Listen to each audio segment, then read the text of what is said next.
to 805 Sports Talk. And since we missed last week, we got a lot to get through, and we're going to get right into it. And the big story for us on Tuesday was St. Joseph baseball team clinching a playoff spot. They were at Arroyo Grande, and the Knights put up a 4-0 win on the road, and all 4 of those RBIs came from Zach Morris, the senior outfielder. Had a big day at the plate, a 3-run homer, and then an RBI single as well for the Knights. And, you know, we didn't quite know what to expect from St. Joseph coming into the season, but here we are, 1 game left, and they have 17 overall wins, 11 wins in the Pac-8 League, clinched the playoff spot on Tuesday. Talked about Zach Morris a little bit, but Zach Trevino has been solid. He's been their Tuesday guy pretty much all season, and he improved to 7-1 on the season. I think he has a handful of complete games. Seems like every time they trot him out there, it's a complete game for Trevino. His ERA is just over 2, so it was kind of a Zach attack for the Knights on Tuesday. I don't want to make too many Zach jokes or Saved by the Bell jokes with Zach Morris over there. I'm sure he's heard a lot of those over the years, but yeah, just a good job by Cody Smith and those Knights locking up a playoff spot. That's the 4th and final guaranteed playoff spot in the Pac-8 League. Righetti's kind of hovering around there as well. They might be able to get an at-large bid. We'll see how that kind of plays out, but pretty much everything's locked up atop of the Pac-8 League with those 4 spots. SLO has a league title, Atascadero's right there, Paso's 3rd, and then St. Joseph locked up that 4th spot with a big win at Arroyo Grande, 4-0. So that was, we weren't sure how that one was going to shake out, but the Knights took care of business and they locked up a playoff spot. Cabrillo had a chance on the softball side to lock up a playoff spot on Tuesday. Lorenzo, you saw a good softball game over there. Went extras. A Cabrillo win, they would pretty much have a playoff spot, but Lompoc pulled out the win. But they're still alive with Napomo suffering a somewhat surprising loss to Santa Maria. So where does LPL softball stand as far as Cabrillo and Lompoc are concerned? So now here's a scenario that I've learned. On Thursday, Cabrillo can get in with a victory over Orchid Academy and a Napomo loss to Templeton. So Cabrillo's still very much not out of the race. I mean, obviously, had they held on and beat Lompoc, they would have been in a better position. But, I mean, they could still get in with a 5-9 most Padres League record just as long as Napomo finishes up at 5-9. I did talk to Adrian Abayari after the game, and he kind of took a succinct approach in regarding the situation Cabrillo is in. Just he doesn't want his players to feel overwhelmed. They just have to play their game, and whatever happens happens. So I mean that's been their approach, especially considering the fact that it is a young team with only 2 seniors on the roster. But you know, it is a group that has placed itself in a position to where they can still clinch a playoff spot. But I mean, they still need the help. And what did you see from Lompoc? You know, they're on a roll a little bit, 2nd place team in the LPL. Haley Larsh had a big hit. Are the Braves where they need to be at with 1 game left in the regular season? I think so. And, you know, Larsh's performance proved that anybody can actually provide the game-winning hit for Lompoc. I've seen Maya Mendoza provide some heroics as a freshman, seen Lexi Porter, who came back from an ACL tear, come back and become pretty stellar on inside the circle at pitcher. Lompoc also won without Sierra Preston. Preston's been an outstanding leadoff hitter and also has been very strong at pitcher as well. So, you know, Lompoc has some pretty significant pieces for their playoff run. Yeah, everything's pretty much settled there atop the LPL standings as far as softball is concerned. We'll see how the bottom shakes out. Elliot, you were also in Lompoc on Tuesday covering some baseball. Pretty much everything's locked up in LPL baseball with those guaranteed spots. Cabrillo's got that last guaranteed playoff spot, but we do like to see Cabrillo and Lompoc play on the baseball field.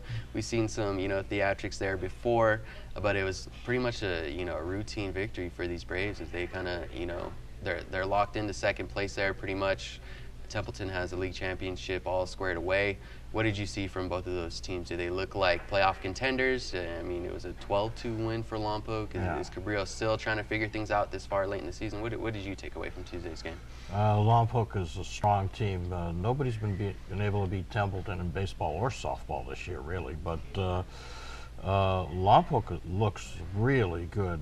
Brian Aguilar has a team full of seniors. He's got 11 seniors. He had 14 seniors, but 3 of them left the team. He's left with 11 seniors, and yet a sophomore pitcher and a junior catcher really stole the show in that 12-2 victory. But they've got everything. I mean, they hit, they fielded well, double plays, diving catches in the outfield. They positioned where they were supposed to be. They were, moving around depending on the batters. So Lompoc looks really good. I don't know that they can win a championship, but they should be able to make a deep playoff run. And Cabrillo has the tiebreakers in their favor, so they will get in the playoffs. They've got one game left against Lompoc again, a rematch, but this one is at Cabrillo, and it's senior day for them, as Lompoc won on its senior day. So Jonathan Osborne is hoping his Cabrillo conquistadors can win on their senior day, and Brian Aguilar says he'd like to spoil the senior day for their Cross Valley rivals, but I think Lompoc is a really strong team, and if they put them the way they tend to do in the CIF brackets, Templeton and Lompoc will be in a position where they could only meet in the finals.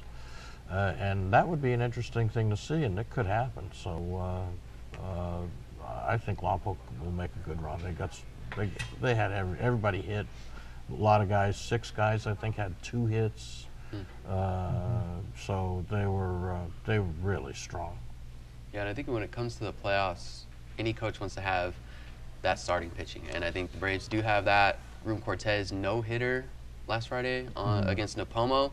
He was Athlete of the Week, so that was cool. He's been doing it over there for years at Lompoc High. And then Oscar Rojas, which you mentioned, the sophomore, had a big game. So if you have those 2 starting pitchers, that will kind of, make it an easy job for any manager, any head baseball coach. You want to have those 2 starting pitchers. We saw kind of Sandy Inez make a playoff championship run a couple of years ago, and they had Zach Tora and Zach Snyder a couple of years ago. So you got those 2 guys, and Lompoc has that. So I wouldn't be surprised if they can, make a run with that starting pitching that they do have this year.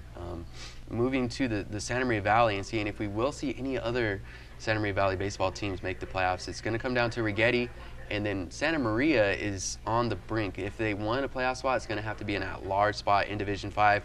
Like we've seen during the football season, we don't know if there will be any available at-large spots. So, they're 10-10 in LPL games so far this year. They got 1 left, so their best that they can come to in league play is an 11-10. We mentioned Cabrillo already has that locked up. Trevor Garcia was huge for the Saints on Tuesday, 8 Ks, and Slim Lopez also hit a home run. So they're trying to stay in it. They're trying to, make their case where if there is any at-large bids in Division 5, that Santa Maria is a deserving team. So we'll see if they get in. Righetti's pretty much in the same boat. They have a 3-game set against Pioneer Valley this week. We would kind of expect Righetti to sweep Pioneer Valley, and that kind of started on Tuesday with the big win. So Righetti's going to have to state its case as an at-large team as well. So it's looking like St. Joseph is really kind of carrying everything in the Santa Maria Valley as far as those baseball teams are concerned. And we're going to stick right with St. Joseph High School. We had a kind of a surprise late announcement. When I heard that Dino Maldonado was signing this week, I was kind of surprised. I was anxious, excited to see who he was going to be signing with. And Lorenzo, you covered that signing ceremony today.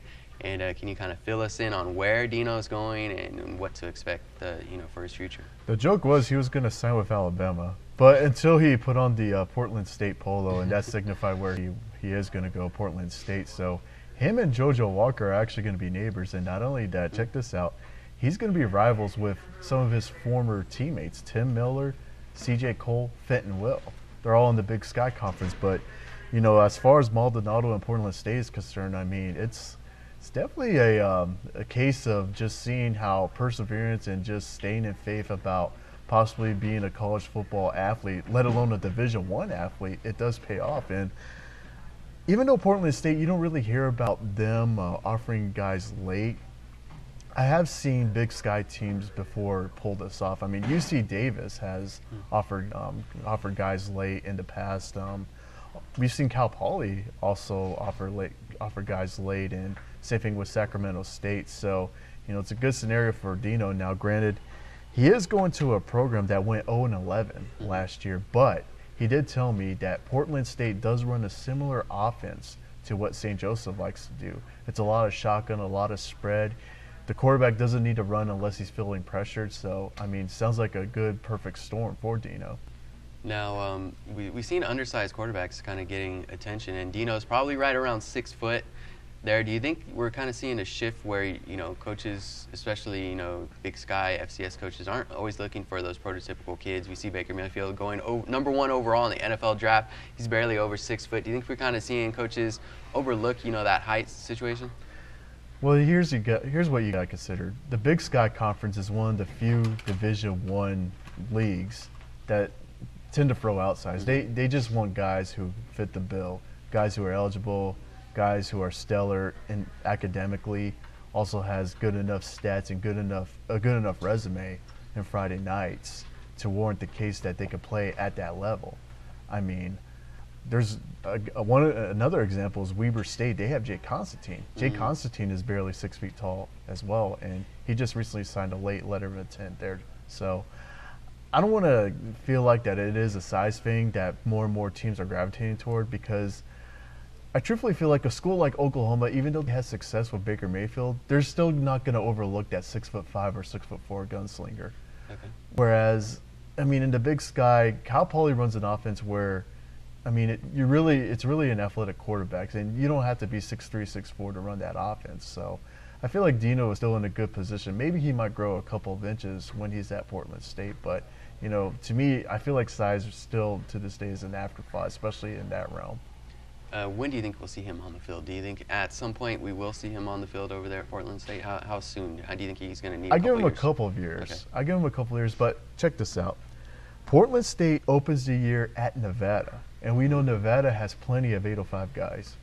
All right, that should be a lot of fun. We are looking forward to Dino Maldonado's career over there at Portland State, and congratulations to Dino. He kept fighting for that offer, and it finally landed in his lap, so that's good. I think he's going to do well over there, and that's a good fit. I wasn't sure where he was going to go, so Portland State, I think that's a good fit. Now, I'm not entirely sure. We did talk about this earlier, but it is believed that Dino is actually St. Joseph's first Division I quarterback signing since Mark Brunell. Yeah, that's quite a sentiment to live up to, and there's been a lot of good quarterbacks over there at St. Joseph over the years, and Curry Parhams, he went on to play at Hancock, played at Tabor College and did well. Paul Avila, Timmy Perling, we've seen some guys go, on to the next level and do some things while at St. Joseph. But I think Dino's kind of surpassed a lot of those guys. We saw that last year with what he did, throwing for yards, touchdowns, and then taking care of the football. So I think he's kind of set the bar for quarterbacks over there at St. Joseph. And I'll add this too. I mean, sometimes in recruiting, a lot of colleges, particularly the Power Fives, they look more at how an athlete does their junior year, sometimes their sophomore year on varsity, and then cements the case that they could get on their recruiting boards. Dino was a late bloomer. Dino had a spectacular senior season compared to his junior season, but it was the senior season that cemented his case that he can still play at the FCS level. And we should have another Maldonado at quarterback next year for St. Joseph in the cousin Justin Maldonado. I've heard he's kind of expected to take over the reins over there at quarterback. So that'll be 3 straight years with the Maldonado as a St. Joseph quarterback. Moving on to league finals, which we saw last week. There was a lot of action going down. Lorenzo, you saw the LPL Swim finals. Elliot, you were in Atascadero for the Pac-8 League finals. I'll go to you, Elliot. Any surprising team results that you saw? Any surprising race results, or anybody who really stood out? I know Rayanne Booker was huge in the Pac-8 League finals. Joseph Dominguez, we kind of expected her to do well. What was your takeaway from some of the league final stuff we saw last week? Well, I think our local schools, Righetti and St. Joseph, did better than expected. Of course, with Rayanne Booker winning 3 events, including a 4x100, and her sister Rianne coming in right behind her in the 100 and part of that 4x100 team. And Dominguez was expected to win the 800 and 1600, and he didn't kill himself. He just went out to win them. But they helped their teams. They got the points they needed. I thought actually Arroyo Grande was not as good as they have been in the past, which surprised me. Their jumpers did well, but they weren't as good actually on the track as they have been in the past. Their throwers and their pole vaulters and high jumpers are typically good, but San Luis Obispo and Paso and Tascadero all had good showings. But I think the St. Joe and Righetti did better than expected, because they weren't the only ones that did well too. They had some other kids that came in first or second or fourth or fifth, but you get points for that to help the team total. So they have, Righetti has a freshman thrower, shot put and discus that got, I think, a third, maybe a second. I left my notes on my desk. And that surprised everybody except her coach. So that was fun, but it was good to see St. Joe and Righetti compete well. Pioneer Valley's got some work to do from the Valley teams here. It is interesting you mentioned how Arroyo Grande's kind of slipped back a little bit. I think SLO hasn't got enough attention for what they've done this year across all sports. I think 9 league championships or something like that SLO has captured this year. Used to be Arroyo Grande used to dominate, that. I think Dwight McDonald, the former AD there, would kind of send me what he would call, I think, the sweepstakes, which would have points for league championships and second place finishes and all that, and AG would always dominate. But it seems like SLO County is kind of changing a little bit with SLO. Obviously their football team hasn't been great, but it seems like their athletics across the board has really stepped up. They had a good basketball season, a baseball championship, their softball team's contending, track and field teams are always really good, cross country. So I think SLO is kind of opening some eyes and developing, and we'll see how that kind of moves forward with everybody kind of moving to the central section. We'll see if SLO can kind of surprise some people and turn into an athletic powerhouse. I think AG's not that dominant force in SLO County that we've kind of seen over the years. Well, there's all kinds of things that enter into that. They don't have all the same coaches they used to. I mean, tennis is still strong, boys and girls, with Laurie Hollister. That continuity there, they're just pretty much unbeatable. But other coaches have changed, and of course, graduation. Yeah. You get some, it's like Lompoc is losing 11 baseball players. I was at a game the other day. It was a tennis match for St. Joe. He's losing his entire team. He's got one player coming back, a junior, over there. So now they're going to be with freshmen and sophomores at St. Joe tennis and Lompoc baseball. Brian Aguilar said he's got a sophomore pitcher and a junior catcher, and they nice building blocks. But that's 2 players, and Rojas can't pitch every game. So. That's part of it. There's a cyclical thing there, but you're right. Arroyo Grande's been able to maintain excellence regardless of graduation, but I think there's a bit of a fall off because of their coaches. Yeah, well, SLO did win the boys tennis title this year and the boys volleyball title. Those used to be pretty much locks for Arroyo Grande. So yeah, I think it is a little different, and I think the LPL in our neck of the woods, kind of North County stuff, Sandy Inez, I think, surprised some people. The swim title, I don't think a lot of people expected Sandy Inez to win the LPL girls swim title earlier last week, and then they win the LPL girls track title as well. So I think Sandy Inez deserves a lot of credit for the week they had.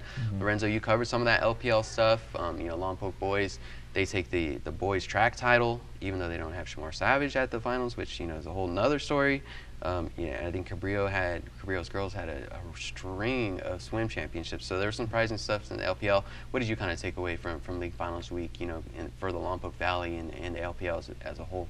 Well, I mean, I was surprised about seeing Cabrillo girls swimming fall short of an LPL title, especially with the string of LPL titles they've been able to put together. I mean, it's, in a lot of ways, it's almost like one of those quiet dynasties that we don't really talk about because, I mean, in the spring, it's baseball, softball, track and field, they're always at the forefront, but swimming also takes a lot of precedence here. And I mean, the job that Scott Alvarez has done with that program since taking over and just turning it into just the years of dominance in the LPL and moving into the Channel League next season. I mean, just seeing Sandy Inez just be able to manage to pull it out, especially with how close the points were.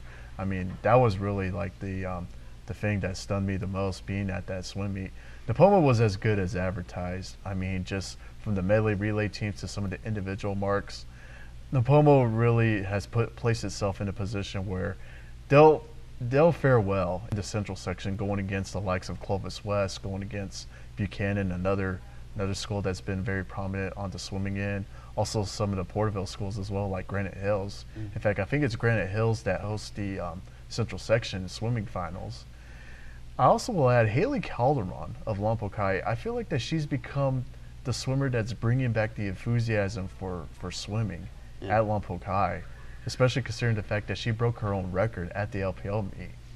Yeah, no. Anytime we cover Lompoc swimming, it's always Haley Calderon. She had a good league finals week as well. You mentioned Napomo. They took care of business on the boys swim side, and you're right. I think they are going to be kind of one of those prominent programs as far as area swimming goes. Got to mention Righetti's boys swim team. They were expected to win the league title, and they did it in dominant fashion. So congrats to all those league champions, teams and individuals. So that was good to see. Now that we got that out of the way, we're going to be covering the playoffs. We got some playoff action this week. San Ynez is hosting its tennis match. We'll see if the Pirates, who just dominated LPL competition, we'll see if they can advance. And then we'll have some league champions later this week, and then finally baseball, softball playoffs next week. So we'll have all that coverage, and we'll have a show next week. So thank you guys for tuning in to 805 Sports Talk.